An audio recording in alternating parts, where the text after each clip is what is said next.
Ladies and gentlemen, next we have is the corporate presentation, and it's about the subject role of automation in food sector. And I'm requesting our speaker to kindly join me on the stage, Mr. Jitendra Joshi, Vertical Head for Life Sciences, F&B, and FMCG, Mitsubishi Electric India. Can we have a big round of applause, everyone? And requesting everyone to please take your seats, settle down fast.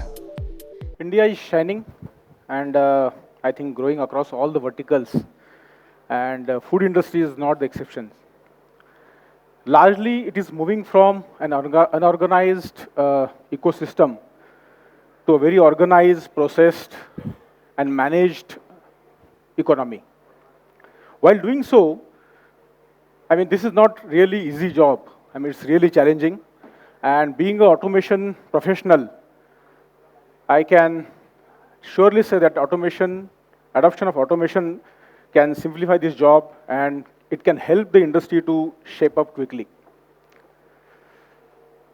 Hello everyone, my name is Jitendra Joshi. I am heading the food and life science business for Mitsubishi Electric. Today morning in the panel discussion, we heard about the industry leaders, mostly talking about the role of technology and science in transforming food safety. So, being the technology provider and industry professional, we will take a little deeper dive into that particular subject. The food industry is transforming very rapidly. The demands in the domestic market is increasing for packaged foods, dairy products, then also for the dairy, for the packed foods, nutraceuticals, frozen foods, and quick serving restaurants.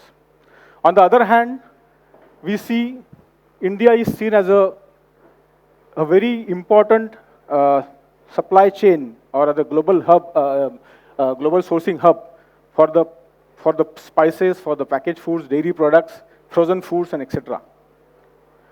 And in the same time, in the domestic market, we are seeing the consumers also getting smarter and smarter day by day. So they are looking for safety and hygienic food. They are looking for clean labels. They are looking for large shelf lives, and they are also looking for international standards. So the consumer is getting smarter day by day, and they are posing a lot of challenges in the industry to meet those.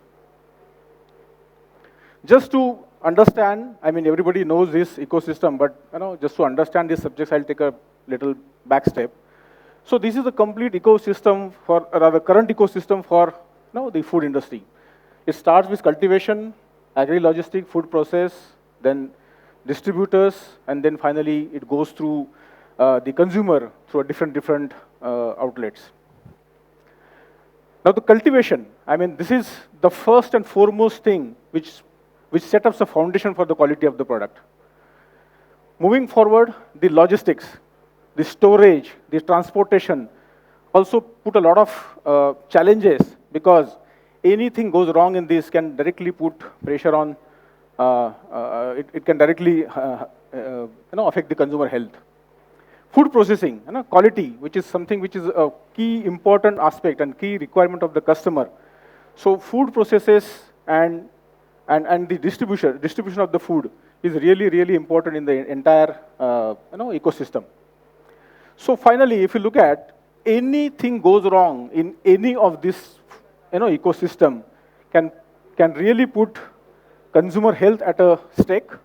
It can really put a brand reputation in question, and of course the business sustainability. So currently, whatever transformation is going on, and with the current ecosystem, this industry is facing a lot of challenges. The challenges are related to poor traceability. Right now, there are data collected, but they are in silos. In some cases, there is no data collection. It's all manual record, or sometimes it is not there even. And that is really putting a lot of pressure on supply chain fragmentation. We don't know, from where it is coming and where it is going. So, the tracking safety from harvest to health is really difficult.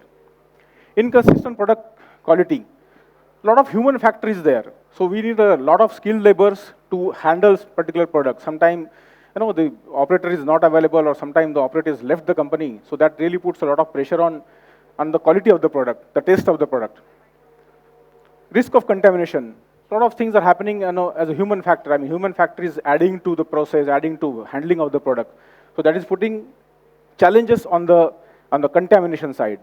Also, since the data is typically logged manually, so there are a lot of chances that the data errors can happen through because of the human errors.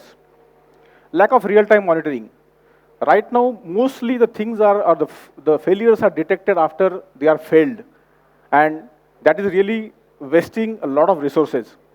So that challenge is something lack of real-time monitoring, and all put together, since the demand is increasing, since the consumer is getting smarter and smarter, it is this compliances is also something which is getting stringent and stringent day by day.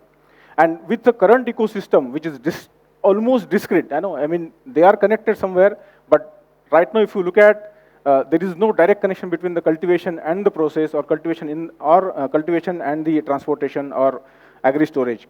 So these things are putting a lot of challenges in this particular industry. Now, these challenges have their own, I can say, their own areas, but somehow or the other way, safety is something which is also at stake because of the challenges right now this industry is facing. Safety is, of course, no longer what you can say, like, it's not an optional thing. No, it's something which is a competitive advantage. Those who ensure the foods are safe, they are manufactured or they are produced in a very safe environment, those always get rewarded in the market by the consumers. We can now see that because of the social media, one incident, and that can really put a huge pressure or huge stake on the brand reputation, and then, of course, the regularity actions. Now, look at those challenges. I mean, which are those areas which puts challenge on the food safety side? Right now, raw material and supply chain risk. There are multiple vendors. There are inconsistent quality. There is no database which can ensure that the right product or right quality product is taken forward. Lack of end-to-end visibility. As I said, like, the entire ecosystem currently, or partially, it is disconnected. So there is no end-to-end visibility. Process variability. A lot of manual interventions. Machines are automated, but still, there are things which are happening manually, and that is causing the variability in the process. Sometimes the recipes are also added by the humans. So that is putting a challenge called as inconsistent processes, like maybe inconsistent cooking or inconsistent mixing, filling, that can directly affect the quality of the product. Compliance complexity. All this regulatory environment, manual tracking, these errors, anyways, like, we discussed a lot, everybody talked about this a lot on this. And then some cold chain and storage challenges. Because the systems are automated, but again, they are not end-to-end tracked. So that is also causing challenges on the food safety, because any change in the temperature which is not monitored can really spoil the product, and ultimately it can reach to customer because there is no traceability there. So in a nutshell, like, current, because of the discrete ecosystem, we see a lot of traceability gaps, and that is making the entire system inefficient to recall the products when it is required. So currently, I mean, we are not saying that the industries are not taking, rather they don't have a mitigation approach for this. Definitely, many of the players, since you are all global leaders and you are all major players in the market, so you are taking approach, but that is more of like manual one. Like, many companies follow SOP-driven operations, manual quality checks. Then there are ERP systems, periodic audits, and then, of course, lab testings. But these all factors, or these all mitigation processes, has got some of the other limitation. Like, those are all reactive, because when we come to know about failure, when it is already done, we already lost the resources, we already lost the time. Human dependency, because humans are either writing the recipes, humans are entering the recipes, or humans are writing the records. So that is something which has got some limitation because we don't know errors can happen on that. Data silos, ERP systems are there, but as I said, like the data are in silos, they are not connected together, to just check where it has gone wrong. No real-time control, as we already talked, and then limited scalability, because right now, at a small scale, probably you can follow this, but the moment you move to a large-scale operations or large-scale manufacturing, probably these things will have a limitation. So in a nutshell, today's system can tell you what has gone wrong, but they cannot tell you why it has gone wrong or how we can prevent it, right? And there, I think, the role of automation comes in, because adoption of automation, of course, step by step. I'm not saying that you have to completely replace everything and start with a fresh factory, but then adoption of automation in a phased manner can really change the reactive approach to predictive approach. How? So you can see that currently manual logs and paper logs, that can be shifted to digital logs, digital monitoring. Then sampling-based testing. Today, most of the cases, we test the product on a sample basis, while by adopting AI, smart cameras, and vision systems, you can do 100% sample testing. Delayed detection after use, which is result of real-time data monitoring. So this can be also changed to early warnings or early detection, which will result into saving of a lot of raw material and resources. And then, of course, the recalls. So I'll say adoption of automation can completely avoid recalls, because you are knowing the fact or you are knowing the challenges well in advance, then it happens. So how it goes, like Mitsubishi has got their own approach. We called it as the e-factory, which is in a general term, it is a smart factory. And here we talk about IT and OT conversion. We are trying to connect IT systems with the operational technology and trying to see that how we can seamlessly connect both the things together and how we can leverage the advantage of each other's for the better quality and safety of the product. So, the adoption can be continuous monitoring. So you can put up the sensors and make the machines automated so that you can collect data from all the sources, all the required parameters you can collect and you can monitor. Vision systems that can detect the abnormalities or we can say contaminations in a very advanced stage, because and that too very fast speed. I mean, it really works very fast, and it can detect the abnormalities in the product. Robotic handling, the manual errors or the human contamination, that can be avoided completely with the robotic operations. And then end-to-end traceability, blockchain. Everybody talked about that. So today blockchain has got huge advantages, and it has made compatible with the automation hardware also. So you can directly connect your factory to the blockchain, and store the data and ensure that the end-to-end traceability can be done. So how it works? So adoption of PLC, or adoption of automation in terms of PLC, recipe management, and of course, elimination of human errors. That can ensure that you are ensuring the qualities, the taste, and the safety. The data which is collected from the automation system, that can help you to detect and analyze. That can help you to detect, analyze. Everybody talk about, having AI in their plants or their operations, which is ensuring advanced level of quality check and, ensuring that the products are reaching to the customers with the right quality. And then, in addition to this, because you set up a system which is automating the entire machines, sending data to a central database for AI and analytics, and parallelly, the same records which are digitally recorded can become a document for your audits. It's a ready documentation for audit, which is 21 CFR Part 11 compliance. So I think you must be heard about this term called as 21 CFR Part 11 compliance, which is a must-to-do compliance in pharma industry. And I'm sure few food industries must be using it. And if not, then probably in future we'll be seeing this coming in with a very stringent way, because it ensures that each and every activity done by the operator on the machine has to be recorded, has to be audit trailed, and has to be alarmed as and when it goes beyond the standard procedures. Now, these automation systems are agile. They are not process oriented. They are not process specific. They are completely process agnostic. You can go any industry, and the same system you can just program according to the industry. So you need not to really think about having a very dedicated systems. Any systems you can just program, and you can use it for any of the industry, even not food, any other industry in the world. So from OT cyber security to production management systems, all the systems are completely programmable, and you can change it as per your process requirements. Applications, wide applications. You can completely automate the entire ecosystem, what we have seen just before.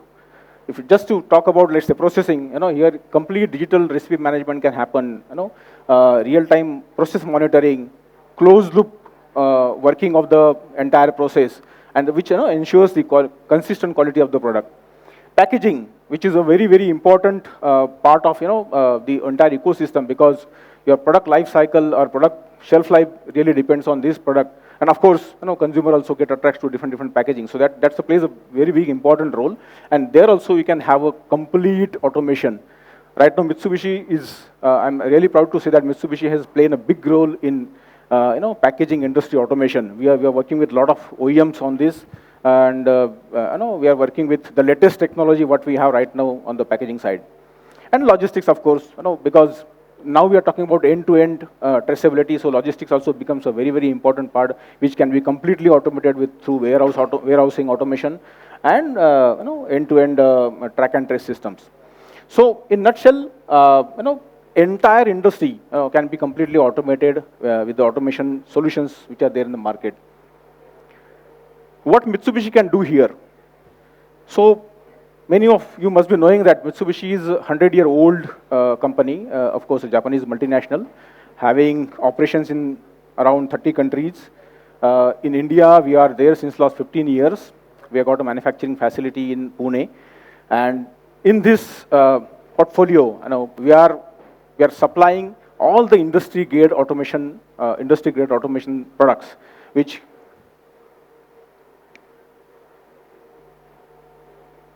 industry-grade automation product, which includes PLC, which is a controller which controls your machine, then your servos, CNC, HMI, human-machine interface, then industrial PCs, robots, inverters, all the products which are typically required on the field layer is manufactured by Mitsubishi.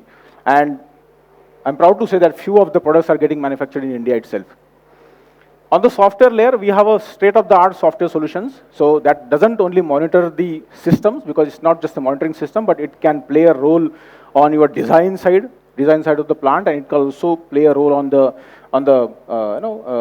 analysis of the data. Energy management, AI, security, OT security. OT security is going to be a big topic in the coming future, because right now, the threats are directly affecting the production facilities. So in a couple of industries, we see that OT security is becoming a very important topic, which will definitely come to food industry as well in coming future. So in nutshell, Mitsubishi can help you, or rather can provide you end-to-end solutions starting from design development to process monitoring up to after sales, which basically falls into the maintenance. And this everything is coming with a huge industry knowledge. We have professionals which works on this particular industry, and they provide us as a consultancy.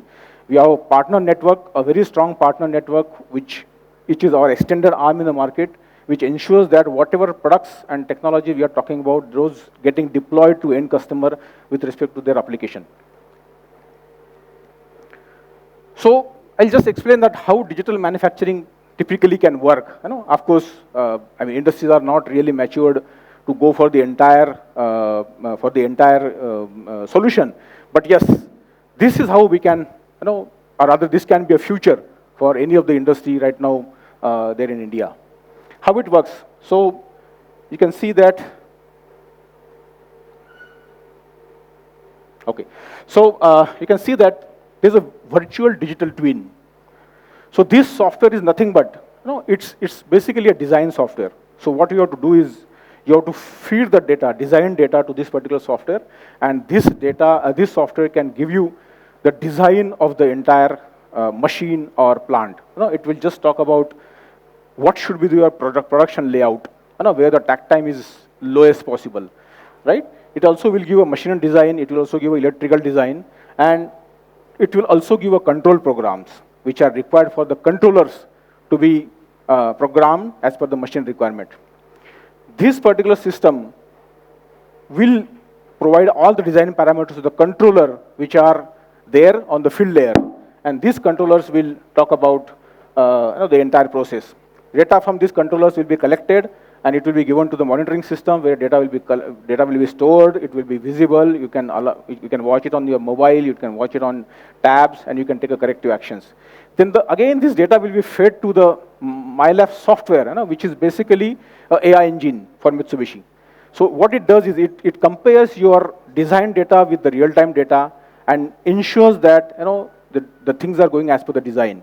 If any error occurs, it will immediately detect and give you a warning that something is going wrong. So particularly in case of quality, it can give a lot of advantage that you can give the alert well in advance so that you can stop the process itself, correct the things, and move forward. So this is how the entire digital manufacturing can work. But of course, there are a lot of field level requirements which has to be fulfilled, and there or Mitsubishi can help you in that. There are some dashboards what we can probably see after this. So we talked about a lot of automation, and we meet a lot of customers, and we always face two questions. One is, does automation require a very skilled manpower? And the second question is, automation is expensive or what? So I'll give just answer. Yes, of course, we need skilled manpower for sure, but at the same time, automation industry is also evolving. Maybe 10 years before, we had a product which probably requires a lot of programming things. We have to go personally there and connect with the PLC or connect with the machine and then program it. But nowadays, it's more of a remote. So we can remotely access your machine, we can remotely diagnose your machine, and you can remotely adjust it so that you can work. The products are getting it smarter itself. We have a products which talks about their own life. They predict what life is remaining for them, and they can give you a very early detection that please replace me because I'm going to fail in next few days. So that's really something which really I feel like any Tom, Dick, and Harry can play with this, because it's just a removal of one product to another, and nothing has to be done because all settings and everything can be downloaded automatically. So I'm saying like skilled manpower is required, of course, but we are also evolving, so we'll be trying to see that your job is simple and simple day by day. Is it expensive? Yes, expensive, but there is a way of automating the industry. I mean, you need not to really change everything in a overnight. You have to go stepwise. You have to just simply ensure that small steps are taken forward to meet the final goal of having an automated factory. So how to start? Like modular automation. Begin with a very small machine, 2 retrofittings. You can just change manual machine to automated one by adding some few sensors, adding controllers, and then you can just move on one machine to another. You can modify the old machines with the new one. That way you can start. Edge computing. AI, everyone, AI requires huge IT hardware. And when we talk about AI, so everybody see the benefit, but the cost of implementing AI is huge. So what we suggest is, need not to really go for the full-fledged AI. You can go for edge computing, where we have a small things going on, and we can correct it there itself, so that you need not to go for the entire system. Architectures, as I mentioned, like this PLC can be modified. I mean, you can just keep on adding hardware as per the requirement of process. So today maybe you are doing 1 machine, tomorrow you can go 100 machines. You need not to change anything, you have to just keep on adding. And then energy efficiency, because you're automating everything. So, so with adoption of complete automation, we definitely see like a self-aware, self-correcting, and a very dark factory in the future, where nobody will be there present as a human being, and the complete factory is running on the robots. The sensors are correcting themselves. The digital twins and AI predicting contamination very in advance. Sensors are correcting themselves. Maintenance is happening on their own. Predictive maintenance is happening on their own. And then the real-time data is ensuring that the things are get tracked at the right time and right place. So this could be a future of automation industry, of a food industry very soon. So in nutshell, like currently, as I mentioned, like the entire ecosystem is discrete. So we have to move towards a completely connected ecosystem where cultivation to final consumer is connected with a central database, and everything is getting tracked and monitored as and when required, so that we can ensure everybody is getting the right product at right time, and if required, we can recall the products as and when required. So finally, I can say that automation is no longer a cost center, but it's a backbone for the trust, compliance, and of course the sustainable growth. And Mitsubishi ready to provide all services. I mean, we are partnered with many companies on this, where we provide consultative approach. We talk about the problems in the industry. We talk about their challenges, and we try to see that how we can solve those challenges by adoption of automation in the system. So, with Mitsubishi, we can definitely ensure the quality of the product, what you are right now producing. That's all from my side. Thank you so much. Thank you. Thank you very much. May I now request Mr. Sanjay Kumar, GM Factory Operations, Mrs. Baxter's Food Specialities, to kindly felicitate our presenter.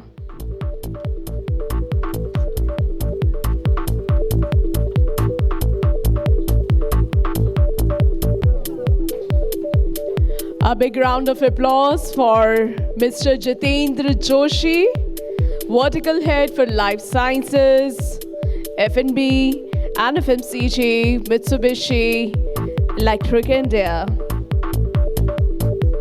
Thank you very much. Please be seated, take your seats.